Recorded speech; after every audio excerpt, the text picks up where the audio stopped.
Assalamualaikum warahmatullahi wabarakatuh. Kembali lagi di Podium Podcast HMI Komhum bersama saya Sheila di sini dan Arum akan membahas mengenal HMI Wati lebih dekat.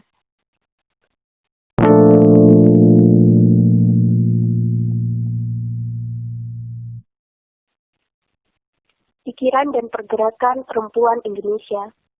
Sebelum Indonesia merdeka pada 17 Agustus 1945, pemikiran serta pergerakan dari kaum perempuan sudah mulai tampak di permukaan, dengan turut aktif dalam melawan penjajahan bangsa kolonial. Hal itulah yang menjadi dorongan kuat bagi para perempuan secara hati nurani melawan penindasan terhadap perempuan yang dianggap kaum yang lemah. Gerakan perempuan di Indonesia secara nasional ditandai dengan adanya Kongres Perempuan pertama yang diselenggarakan pada tanggal 22 Desember 1928 di Jakarta, dengan dipelopori oleh Sujati, Ki Hajar Dewantoro, Siti Sundari, dan lain sebagainya. Hal inilah yang menjadi tonggak sejarah bagi pergerakan perempuan Indonesia. Bahkan, hari ulang tahun Kongres tersebut dirayakan sebagai Hari Ibu, dan sampai saat ini diakui sebagai lahirnya gerakan perempuan. Strategi perjuangan pergerakan Indonesia pada periode penjajahan saat itu adalah meningkatkan kedudukan perempuan Indonesia dan mencapai kemerdekaan Indonesia. Beberapa organisasi perempuan mengadakan musyawarah untuk mempersatukan kekuatan dengan mendirikan satu wadah yang diberi nama KOWANI atau Kongres Wanita Indonesia sebagai wadah pemersatu dengan tujuan pemersatu kebangsaan dan kemerdekaan. Salah satu organisasi pelopor KOWANI adalah Aisyiyah, merupakan organisasi tertua di Indonesia. Perjuangan perempuan Indonesia pada umumnya meliputi dua hal yang sangat utama, yaitu berjuang bersama laki-laki menuju cita-cita kemerdekaan dan meningkatkan kedudukan perempuan dalam bidang pendidikan, sosial, dan kebudayaan. Sebelum terbentuknya beberapa organisasi perempuan, telah muncul beberapa tokoh perempuan yang mempunyai aspirasi terutama memajukan perempuan melalui pendidikan, seperti Kartini dan Dewi Sartika. Mereka sadar bahwa pendidikan sangat dibutuhkan agar dapat menjadi ibu dan istri yang baik. Untuk menjadi ibu, memahami bahwa mereka memikul tanggung jawab yang besar dalam mendidik calon generasi masa depan. Sedangkan menjadi istri yang baik harus pintar dalam berbagai hal, seperti memasak, menjahit, dan membuat keterampilan lainnya. Pada pendidikan, berupaya untuk mengenal huruf dan mempersiapkan perempuan sebagai calon ibu yang terampil. Di sini berarti bahwa telah timbul pemikiran-pemikiran dalam diri mereka sebelum melakukan sebuah pergerakan sebagai bentuk aktualisasi. Berbeda dengan Cut Nyak-dien, bentuk pergerakan lebih menunjukkan kesetaraan dan perjuangan fisik tanpa batasan gender. Dalam melakukan perjuangan untuk menggapai kemerdekaan Indonesia, perempuan asal Aceh ini rela berkorban melawan bangsa Belanda dengan ikut melakukan perang bersama pasukan laki-laki. Oleh karena itu, mereka menjadi motivator bagi pejuang-pejuang perempuan. Selanjutnya, sehingga dapat dikatakan peletak dasar perjuangan perempuan kini.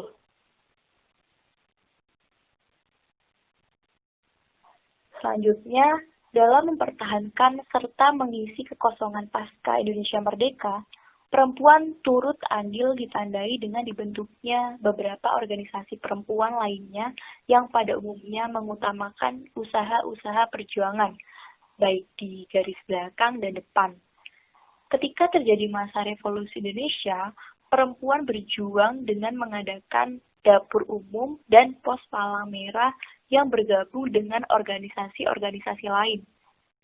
Kemudian, timbul laskar-laskar perempuan dengan tugas di medan pertempuran, melakukan kegiatan intel, menjadi kurir, menyediakan, dan mengirim makanan ke garis depan. Secara umum, pergerakan perempuan Indonesia sampai tahun 1950 sebagai kelanjutan dari pergerakan sebelumnya. Akan tetapi, dalam hal wawasan dan lingkup perhatian organisasi perempuan telah meluas, tidak hanya pada masalah dan isu perempuan saja, tetapi juga pada bidang-bidang lain seperti politik dan pemerintahan.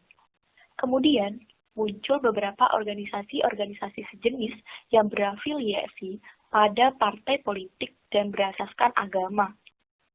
Selain itu, muncul pula organisasi khusus, ada kelompok sosial seperti di kalangan istri angkatan bersenjata dan organisasi profesi. Sesudah tahun 1950, pergerakan perempuan dihadapkan pada persoalan politik, seperti masalah penyusunan kekuatan partai-partai politik dikarenakan pemilihan umum pertama yang diselenggarakan pada tahun 1955. Sehingga organisasi perempuan yang berafiliasi pada partai politik sibuk dengan membantu partai induknya dalam mempersiapkan diri menghadapi pemilu. Hal inilah yang tentunya mendorong para kesadaran politik bagi perempuan.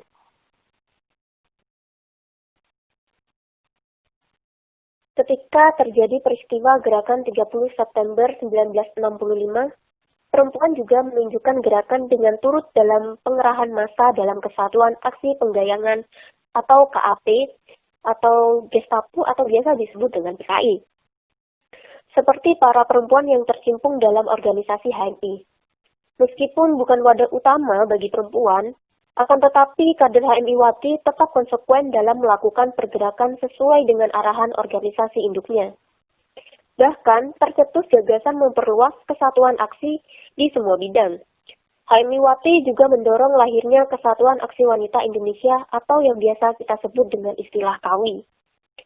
Aisyah Ami, seorang alumni HMI Wati, terpilih menjadi koordinator aksi tersebut. Keaktifan kader HMI Wati di organisasi HMI ditandai sejak awal didirikannya HMI pada 5 Februari 1947. Bahkan, 2 orang perempuan merupakan pendiri organisasi HMI, yaitu Maisyarah Hilal dan Siti Zainah. Dalam perkembangan selanjutnya muncullah Baroroh Barat, Turjimah, dan Tejaningsih. Lahirnya Kohati Pengurus Besar.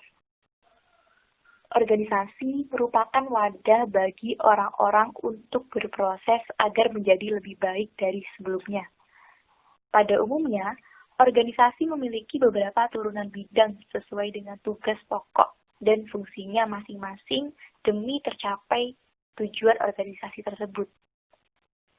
HMI sebagai organisasi mahasiswa juga memiliki beberapa turunan bidang yang dikatakan sebagai departemen awalannya. Dalam struktur kepengurusan HMI, terdapat Departemen Keperempuanan, di mana memiliki peranan dalam mengolah masalah kewanitaan, sebagaimana dengan halnya bidang-bidang atau kegiatan lainnya dalam HMI. Ada Departemen Kader, Departemen Kemahasiswaan, Departemen Hubungan Luar Negeri, dan lain-lain. Jadi, Departemen Keputrian adalah bagian dari kepengurusan HMI, mulai dari tingkat komisariat sampai pengurus besar. Komposisi pengurus HMI yang didominasi oleh laki-laki membuat Departemen Keputrian ingin lebih memberdayakan perempuan untuk meningkatkan kualitas dan peranan HMI Wati dalam aspek internal maupun eksternal. Nah, dalam internal ini, HMI Wati sangat jarang mengisi posisi penting dalam kepengurusan seperti menjadi ketua bidang. Padahal tidak ada permasalahan mengenai status, hak dan wewenang antara laki-laki dan perempuan, karena semuanya sama di dalam Islam. Setelah ditelaah, yang menjadi akar permasalahan ialah kualitas dari kader HMI Wati.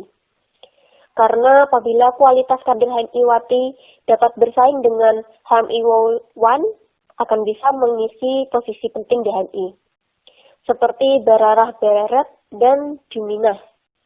Sehingga butuh wadah khusus untuk lebih intensif dalam hal pembinaan kader HMI Wati dengan tujuan untuk meningkatkan kualitas dan peranan HMI Wati sesuai dengan tujuan HMI itu sendiri. Pada aspek eksternal, kesulitan HMI Wati untuk menjalin kerjasama dengan organisasi perempuan lainnya menjadi terbatas. Departemen Keputrian bukanlah dipandang sebuah organisasi perempuan, melainkan bagian dari organisasi HMI. Sehingga tidak bisa menjalin kerjasama dengan organisasi perempuan lainnya, seperti BKOW dan Kowani. Sementara itu, syarat-syarat sebuah organisasi ialah memiliki struktur kepengurusan dan anggaran besar atau anggaran rumah tangga sebagai pedoman pokok organisasi. Di sisi lain, para aktivis HMI menyadari sepenuhnya bahwa perempuan perlu diberdayakan untuk memperluas peranannya. Sehingga sebenarnya kata pemberdayaan terhadap perempuan sudah lama menjadi pembahasan di dalam tubuh HMI. Apabila dibentuk badan khusus perempuan, yaitu Kohati, maka dianggap seolah-olah organisasi perempuan yang bersifat penuh secara otonom sehingga dapat tercimpung dalam organisasi perempuan lainnya. Keinginan untuk mendirikan wadah khusus bagi perempuan memuncak ketika keikutsertaan HMI Wati pada HMI yang bergabung dalam aksi penggayangan PKI pada bulan Oktober 1965. Sesudah PKI bubar dan rasa percaya diri mahasiswa Islam makin tinggi, maka terlihatlah meningkat minat mahasiswa untuk mendaftar dirinya menjadi anggota HMI. Termasuk dengan HMI Wati, bahkan tingginya jumlah anggota HMI Wan dan HMI Wati sampai hampir di seluruh cabang yang ada di Indonesia. Sehingga dikhawatirkan tidak akan mampu menampung semakin besarnya jumlah HMI Wati yang berada di lingkungan HMI. Maka direncanakan dibentuklah Kohati, seperti cabang Jakarta pada tahun 1957, dengan jumlah anggota hanya 120 orang, dan meningkat pada tahun 1965 menjadi 2.000 orang. 3 harapan utama untuk Kohati. Yang pertama, peran aktif Kohati. Kohati memiliki tanggung jawab yang sangat besar, khususnya kepada kader HMI Wati dan umumnya perempuan di Indonesia, agar mereka menjadi lebih produktif dan mandiri dalam menghadapi segala tantangan zaman yang ada. Dalam wadah Kohati ini, merupakan laboratorium bibit unggul perempuan-perempuan profesional yang akan memutar visi, misi organisasi HMI, mewujudkan masyarakat adil, makmur, yang diridhoi Allah Subhanahu wa Ta'ala. Jadi jelas, di sini dibutuhkan seorang HMI Wati yang benar-benar berperan aktif menghadiri jasad dan ruhnya dalam Kohati. Yang kedua, pembinaan Kohati. Saatnya membenahi wadah Kohati dengan proses pembinaan yang jelas dan terstruktur. Wadah Kohati harusnya menyiapkan para perempuan profesional untuk membentuk HMI Wati yang mampu merespon perkembangan zaman. 5 tahun yang akan datang, 10 tahun yang akan datang, maupun 20 tahun yang akan datang dengan adanya bonus demografi yang akan dialami bangsa Indonesia, setidaknya bibit perempuan hari ini mempunyai skill dan harus membentuk mental yang siap menyongsong masa depan. Yang ketiga yaitu Kohati pribadi yang mandiri. Dengan berbekal yakin dari pribadi yang ditanamkan akan melahirkan tata nilai yang benar. Aktif di lingkungan, siap merespon isu yang berkembang, dan memberi gagasan solusi atas permasalahan yang harus terus diperbaiki dengan usaha yang merupakan peluang saat ini bagi HMI Wati membentuk skill. Pemahaman mengkonstruksi pribadi untuk menanamkan kepribadian sejak dini. Dengan ditempa mandiri secara mental, mandiri secara personal, mandiri secara pemikiran, dan mandiri secara ekonomi dengan merespon peluang usaha di daerah yang bisa dikembangkan. Agar sampai pada bagaimana pemetaan pengkaderan dalam Kohati Wati ini, di masa depan sebagai output pembinaan kader HMI Wati, menyiapkan 10 tahun atau 20 tahun mendatang menjadi perempuan profesional yang mempunyai energi untuk mendorong pembangunan Indonesia dalam setiap tantangannya.